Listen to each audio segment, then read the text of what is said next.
Good afternoon, this is Nicholas from Gandora Gaming, and I am proud to bring you all Ghoti, Mutant, Post, DarkWing Blast. I know everyone's probably expecting, well, where's all the Ghoti variants that are pure? We got 8 new cards, the deck should be able to be played pure now, right? Well, kinda and kinda not. So, I think the new cards we got were terrific. I think they really do add a great deal to the strategy, but I still feel like the main deck Ghoties need some help. I think that they got all the synchros they need. Now they just need main deck monsters in order to help boost their consistency. So if you don't know what Ghoti or mutants are, one of my most popular videos on this channel is Mutant Ghoti. I highly recommend checking that out. But basically, to sum it up, mutants are a aqua psychic deck, and their whole gimmick is that they all special summon themselves onto the field, and then they tribute themselves to special summon different name monsters from the deck by banishing cards on your hand field, which is really interesting. Really powerful archetype that got overshadowed because it came out in the same set as Virtual World and the new Phantom Knight cards and Tri Brigade. It was kind of just overshadowed completely. It never got its time to shine. It was so overshadowed that it didn't get a support card until a year later in the form of one normal common card, and I still haven't seen love since. I do think this archetype has a lot of potential, and I do think the Ghoti are their best chance of meta relevancy right now. And I do feel like the new cards we got make the deck even stronger, but I don't think Ghoti and Mutant by themselves are enough to take on the metagame, but together, they might stand a chance. So let's go straight into this. I didn't mention Ghoti, so Ghoti's a new fish TCG archetype. That's whole exclusive idea is that they quick synchro on your opponent's turn, like Metaphys and like Crystron's, but they're fish monsters, and they all revolve around the banner zone, which same thing goes with mutants. Mutants love the banner zone as well, so they have really good synergies going together. And the original build, we just had level 8s and level 2 tuners to go into level 10 guys. But now we can go into a whole bunch of different level synchros, and I'm super excited to go into this because I've been brain testing this deck. It's probably one of the most fun decks I've played this year, and I got a shit ton of decks, so that's saying something. So let's go straight into it. So first things first, like and subscribe. And first things first, let's go straight into the main deck. Ooh, that's a surprise. You're not supposed to know about that. There you go. First things first, you have Mutant Arsenal. Mutant Arsenal is a amazing card. Basically, he special summon you can special summon him from the deck by a mutant monster by banishing a trap card. So all the level mutants banish cards with different types, spell, trap, or monster, in order to summon out their bigger versions of themselves. To summon out Arsenal, you have to special summon a can't say words right now. The little level 1 dude and a trap card in order to special summon Arsenal. And then Arsenal is a 3000 beat stick that basically says, hey, when your opponent activates a monster effect, banish a card on hand or field, and then banish that card, which is fantastic. Really strong card, and is a must-have 2 of in the deck. One of your best level 8s and one of the best monsters in the deck. Next, we have Mutant Beast. Mutant Beast is our spell negate, which is fantastic. In order to summon out Beast, you have to banish a monster by tributing a mutant card, which is really sick. So he's our spell negate by banishing a card on field or in hand, which is also phenomenal. He's probably the easiest one to go into, and ultimately is one of the best ones. We used to play Arsenal in this deck, but we just realized not Arsenal. We used to play Mist in this deck, but we cut Mist. We just played 2 Arsenal, 2 Beast, and that is it for our big level 8s. Now it's time to go into our other mutants. So these are the heart and soul of the deck right here. Mutant ST46 and Mutant, I forgot what his name is. Mutant MO5. So these 2 are the main hearters of the deck. When ST46 is special summon or normal summon, you can add 1 mutant spell or trap from your deck to hand, which is fantastic because we can search our trap card that's basically a full fusion summon on our opponent's turn, or you can search our field spell, which gets our whole game going. One of our best field spells in Yu-Gi-Oh! In my opinion. Very underrated. Very, very powerful card. And also, like I said, it has a quick effect where basically you tribute him, banish a card in your hand or field that's either a trap or a monster or a spell to special summon one of these guys. If you banish a trap, it's him. If you banish a monster, it's him. Most likely the time, you're summoning out him with one of these guys, and you're going to use Mutant to go into Arsenal most of the time. But it does happen other ways. Next, we play Mutant MO5. MO5 is an amazing card. Mutant MO5 is when this card is no more special summon, add one mutant monster from your deck to your hand, which is usually going to be this one right here, but sometimes it is Mutant. So that is a really, really solid card. It's a level 2 Psychic, which all these levels are important, and they're all Aqua, so which is also important. The fact that he's an Aqua, well not Aqua, he's a Water Psychic level 2 is very important because we are playing Ready Fusion in this deck, and the fact that we can now go into our other synchros is amazing. One of the original flaws with this version of the deck was that we only had access to the big guy because an 8 plus a 2 equals a 10. But now we can go into level 6 synchros and level 8 synchros, which is fantastic because of the new support. We also played 2 Mutant. This is our last guy, and he's our free special. So basically, he helps you get the 2 level 8s on field in order to push for game. So basically how it works is that if you control a mutant card on the field, you can special a mutant from the hand. And then you can tribute him, banish a spell, trap, or monster that lists mutant in a name from deck, and then special summon in a retrospective. If you banish trap, special summon out Arsenal. You banish a monster, special summon beast. Usually you're summoning out Arsenal with mutant, and it's just a really all great card. That's it for our mutant monsters. Now it's time to go into our extenders / really, really strong cards. We do play 3 Necroface. Necroface is an amazing card in this deck. Really, really powerful card.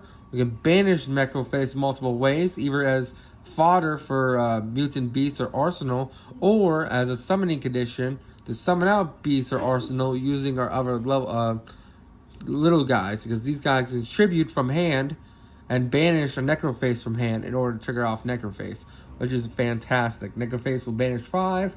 You hit another Necroface, it banishes again, and then you banish another Necroface and hit again, and you can banish up to 15 cards, which is fantastic because we live and breathe in the banish zone, unlike most of our opponents' decks. So overall, really great card.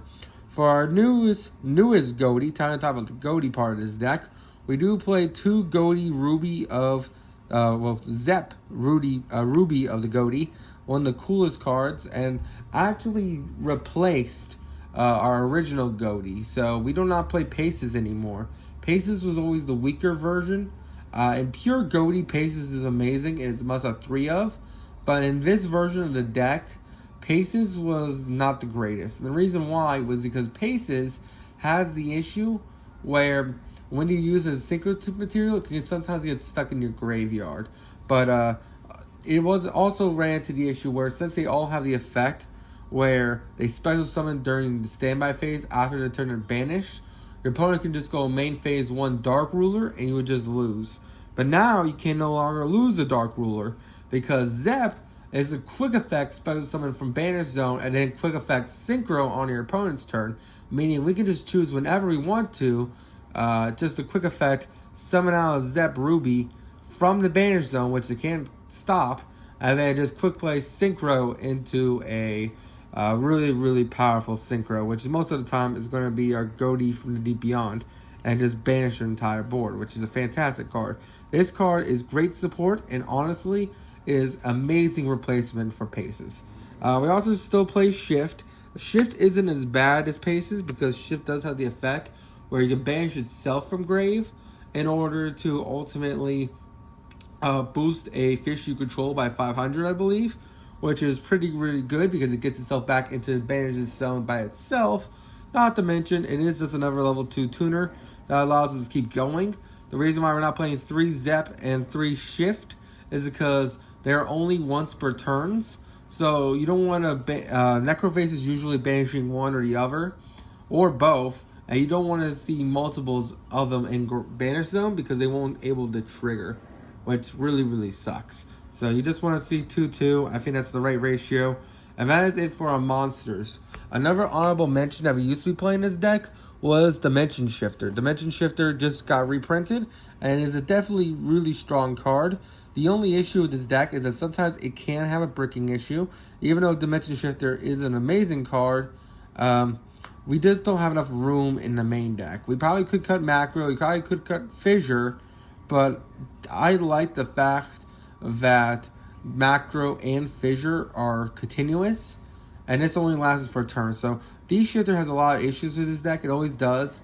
D-Shifter is great going first. It's great in the opening hand, but if you see Dimension Shifter turn 3, turn 4, and turn 2 even, it just turns itself off, and it kind of just sucks from there.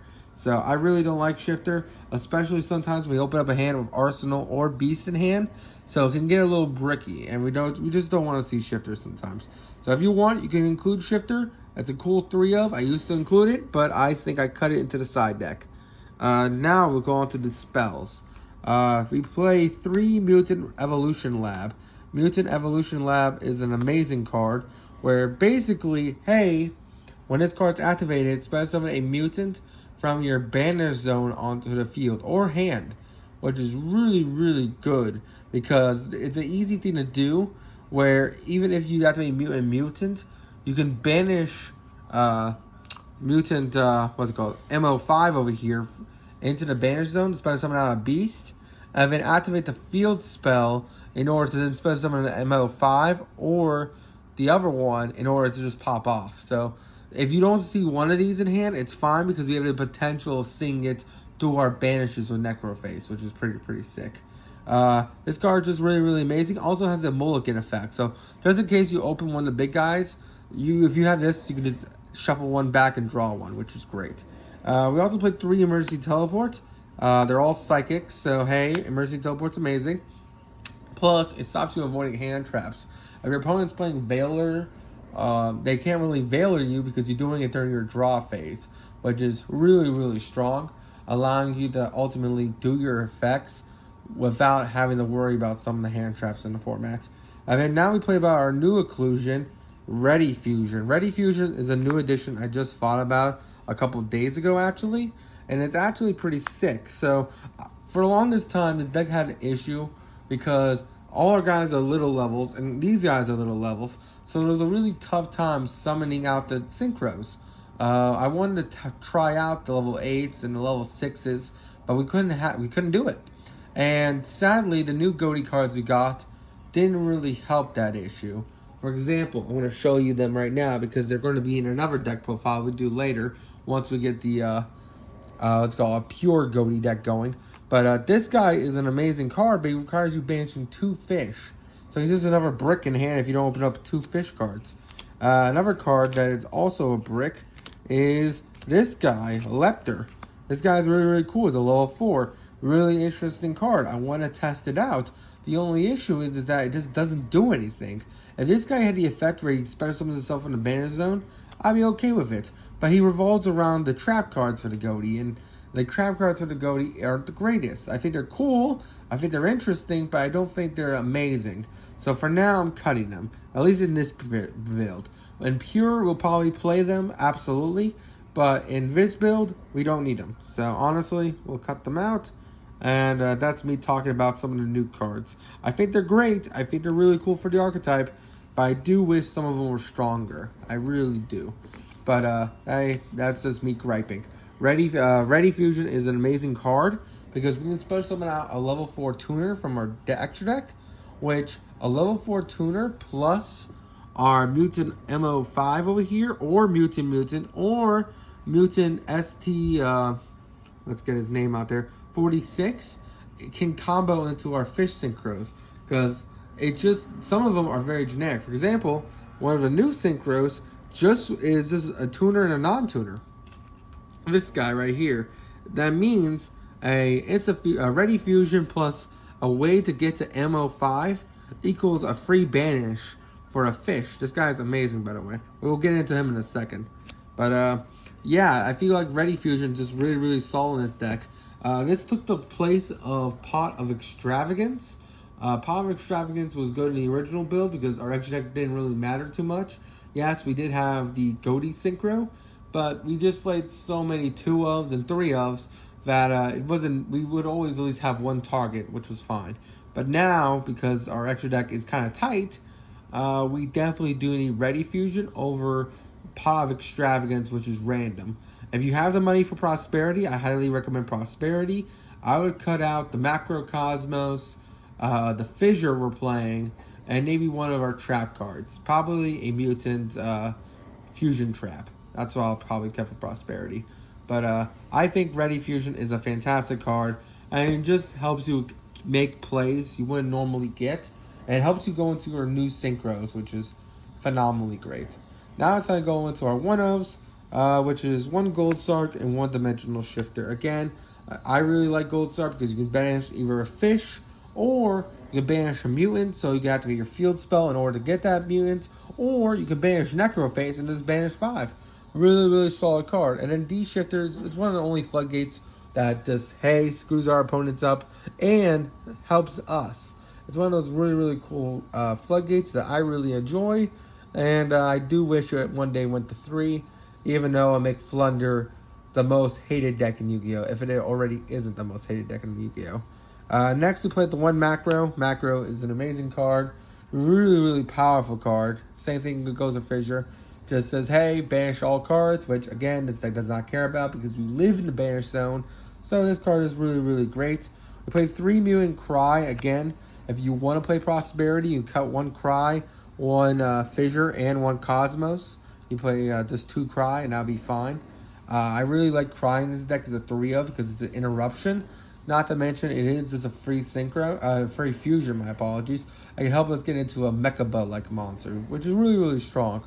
And finally, for our last trap, we do have the playset of Draco Utopia Aurora. In my original deck profile, I alluded to this card, but I didn't actually have it in the deck yet. I didn't own my playset, but now I do. This card is phenomenally great and one of the best cards we got from Power the Elements. So this deck came out during Power the Elements, and this was a card that came with it. This is unintentional support. So this card Solemn Strike, but it does not pay life points, and if you banish a monster in hand, you steal the monster instead of destroying it, which is fantastic. Against a deck like Tier Elements, they try to activate a Tier Element effect. You go Solemn Strike it, banish a Necroface in hand, steal their Tier Elements so they can't fusion, and then they banish 5 from both players' decks. It's a really phenomenal card, and I really loved Draconic Utopia Aurora. And that is it for the main deck. I hope you all enjoy. Now it's time to go over the extra deck, which is actually pretty stacked this time, which I'm really happy about. Now it's time to go over our extra deck. I'm super excited to go over this. Last time I made this extra deck, it was kind of just thrown together. I was super happy about it, but I didn't have all the cards. I still don't. I do feel like we can play a Baron de Fleur in this deck, because making a level 10 is pretty easy in this deck. Another card I used to play in this version, but I didn't have in my deck profile, was Herald of Arclight, because we do play the level 2 Mutant and level 2 Mutant, well not Mutant, but Mutant MO5, plus when the Ghoties does equal a Herald, which is a pretty good Omni Negate. But overall, we did decide just to scrap it because I wanted to try out the new synchros. But I definitely think if you want a more competitive build, you would throw in a Baron and you would throw in the Herald of Arclight. But let's just go straight into this. So first things first, we do play 2 Ghoti of the Deep Beyond. This guy is our boss monster. He is incredible. He is amazing. And he's the reason why I fell in love with the archetype. I love archetypes that mass banish cards. And the fact that he does mass banish cards makes me so happy. No joke. One of my favorite archetypes of all time is the Metaphist. And their whole gimmick is that they supposed to summon out Daedalus. And Daedalus banishes all cards on all monsters opponent controls that are special summoned, which is really good. So the fact that this guy basically has 2 of my favorite effects. First things first, he banishes all cards on your opponent's field and yours. And then he also gains attack like Grand Maju, Say No More, I'm super happy. Grand Manchu is also one of my favorite decks of all time because Grand Manchu just gaining attack for every banished monster is a fantastic. Banished card actually. It's just really, really fantastic, and I really do love this guy. Basically, when he's synchro summoned, on his summon, he banishes all cards on the field. Then, after the turn he was banished, spell summon him onto the field during the standby phase, and then he gains 500 attack for every banished monster in the banish zone. Either player's banish zone, by the way. So he gets really big. He's an OTK enabler, and overall, he's just a great guy. He's also a level 10, so any 8 plus a 2 does make him. So it's very easy to go from 8 to 2, and then bam, synchro into this guy. I really do love this guy, and I really do think he does break this archetype in whole. And he is your boss monster, your king, your mass board wipe. And we can do it now 2 times a turn, which is fantastic. Because now we go on to our new guy, Gorum, Spear of the Ghoti. Now this guy is actually pretty amazing. He's our new boss monster that we have, and he's a level 8. All he requires is a fish tuner, which we do play fish tuners, and we now have a level 6, so we can actually go into our level 8s now, which is fantastic. So first things first, when this card bounds opponent's monster, you can banish that monster, which is fantastic, at the start of the damage step. So basically saying, hey, you're bigger than me, doesn't matter, I'm banishing you, which is really, really solid. And then during your opponent's standby phase, you can banish this card. Then, if monsters are used as material for this synchro summon, are all in the graveyard, you can special summon all of them, but banish them when it leaves the field. So, this is a phenomenal effect. So basically what this card is saying is that, hey, he tags himself out, and then when your card special summon, then if you synchro summon that turn, he'll then activate his effect to bring them all back from the graveyard, which is fantastic. And then they banish themselves in order for them to trigger again, which is great. Overall, a really, really cool monster, and I do think that this guy is a phenomenal support card that we got.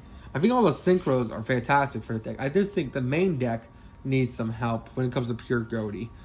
Next, we play one Arsonist, the Biocorn Ghoti. This guy came in the first wave. We couldn't play him in our original build because we couldn't have really access to level 8s easy, but now we do.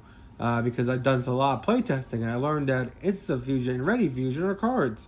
But basically, this guy is 1 tuner plus non-tuner monster, so he's generic. Then if this card is synchro summon, you can target 1 fish monster you control and 1 card your opponent controls, banish them. And then if this card is banished, you can banish 1 fish monster from your graveyard, special summon this card. You only use this effect of Arsenal once per turn. What is great about this card is that it helps you get paces out of the grave, allowing you to keep going further. Not to mention, he just banishes the card your opponent controls, which is also fantastic. So overall, these 2 cards are great for the archetype. I think all these cards are amazing, and I can't wait to go over our last synchro, which is our best synchro, Arsonist, Serpent of the Ghoti. I thought this was going to be our boss monster. I thought this guy was going to be bigger, but he isn't, which is kind of surprising, but at the same time, he is an eel. So I guess it makes sense, but I don't know. He's a slug, so who knows. But this guy is 1 tuner plus non-1 tuner monsters. And this card is synchro summon. You can banish 1 level 6 or lower monster from the deck. Thank you. You know how good that is? That you can just banish any level 6 or lower fish. You can. This basically this says Insta Fusion plus a Ready Fusion. My apologies. Plus any mutant equals this guy, which means a free banish for a fish, which means standby phase will come out. You can quick synchro into an 8. That 8 can then go into a 10, and then you're off to the races anyway. You don't have to use your level 8s, which is fantastic. Not to mention, it's just another way to get. Sometimes you don't open a mutant card.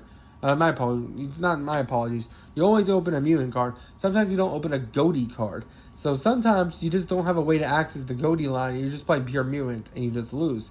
So the fact that this guy says, hey, no worries, when I'm synchroed, you're banishing a fish, guaranteeing that synchro, is just amazing. Really, really strong support.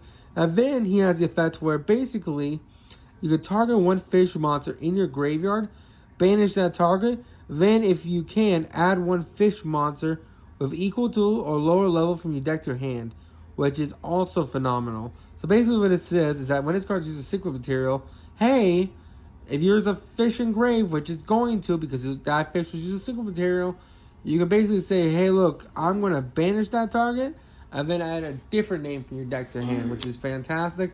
An overall really, really strong card. I love this guy. Amazing card, and just easy access to the Ghoti engine. It makes the deck feel more synergistic, because sometimes you just open a hand and it's just all mutant cards. You just can't do nothing. But now it says, hey, no worries. You always have access to the mutant line, and you always have access to the Ghoti line, which is really, really solid. I love this card, and all these cards are fantastic. Next card we play is also the artwork on these cards are fucking phenomenal. I don't know if I mentioned that, but some of the best artwork in modern Yu-Gi-Oh! No joke. Really, really beautiful cards. Next we play one Mutant Ultimaneus. This guy's our level 9. Oh, actually, he's way more than 9. I think it's like a 12, but it doesn't matter. He requires 3 level 8 or higher mutant monsters, which is kind of hard to do, but it is possible. And basically, he's a Mechaba. He's a 3500 Mechaba because you banish either a monster, spell, or trap from field, grave, or hand, and then he just negates and banishes, which is fantastic. And then he has the effect when he dies, you can target up to 3 of your banished mutant cards, up to 1 monster, spell, or trap, and then just add them to the hand, which is fantastic. This guy is an amazing card, amazing boss monster, and I overall love him, but it is less likely to make. Our final mutant in our whole deck is Mutant Synthesis. This is our pop, so we can quick play Synchro using our trap card. And not Synchro, I keep saying Synchro because we do quick play Synchro of all these guys. We can quick play Fusion on our opponent's turn into Synthesis, and Synthesis will then pop a card. And then Synthesis has the effect where you can make him immune to card effects, which is fantastic. Really, really strong card. And then now we talk about our 2-ofs. So we do play one Magic Key Beast of whatever this fucking thing is called. It's just a level 4 tuner. That's all that matters to this card, because a level 4 tuner plus a level 2 non-tuner in Mutant ML5 equals this guy. Meaning we could pop off even harder, which is fan-fucking-tastic. And we also play Theseus, the level 6 tuner. The reason why that card's so great, because a level 6 plus a 2 equals an 8. So if we just want to go straight into an 8, we can, which is phenomenally great. I really like that we do have the flexibility to go either straight into an 8 or into a 6. Very easy in this deck. I do own a Deep King Theseus, whatever his name is, but sadly I do not. He was the best card in 2017 after all. In the year to our Lord Zodiac and True Draco, it really was Deep Sea Theseus keeping Yu-Gi-Oh! Alive. But that's just an inside joke. Let's talk about our XYZs. We're still playing the number 99 package, which is Jagublion, Hope Harbinger, and the number 100. It helps you go DK. We can make 2 level 8s very easy on the crackback, and then just straight up one punch them, which is really, really powerful. Really great card. And then Hope Harbinger is just expel negate, which isn't bad. We get sometimes just hard make Hope, but if we're hard making Hope, then something's going wrong, because the level 1 and level 8s we use would have been a spell negate anyway. So I don't know why we're making Hope Harbinger.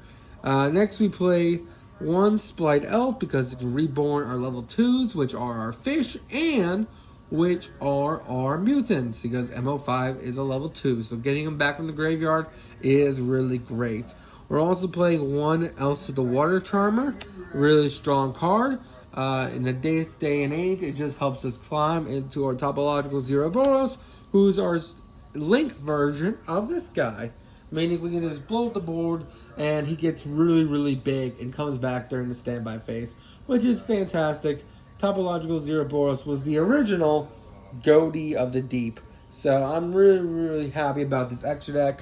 I know this probably should be a Baron, and maybe Ella should probably be a Herald of Arclight, but that's up to player preference. Whatever you want to do. I'm really proud of this extra deck. I'm really proud of his main deck. Anyway, I hope you all enjoy. I hope Ghoti gets more cards as a TCG exclusive, and I hope this deck takes on the meta and says, screw you, Tier Element, let's do this. Another card I actually considered, another archetype, is the Bistids. I don't want to mention this before I let go, because the Bistids are level 6, and the Ghoti are level 2 tuners, so they help you go into 8s. I don't think they work too well together, but I just wanted to say that out loud. I was just brainstorming an idea, and I felt like, that's another DarkWing archetype that might be really well. But that's a possibility for another day. Anyway, you all take care. Don't do anything stupid. And see you all in the next one. Bye.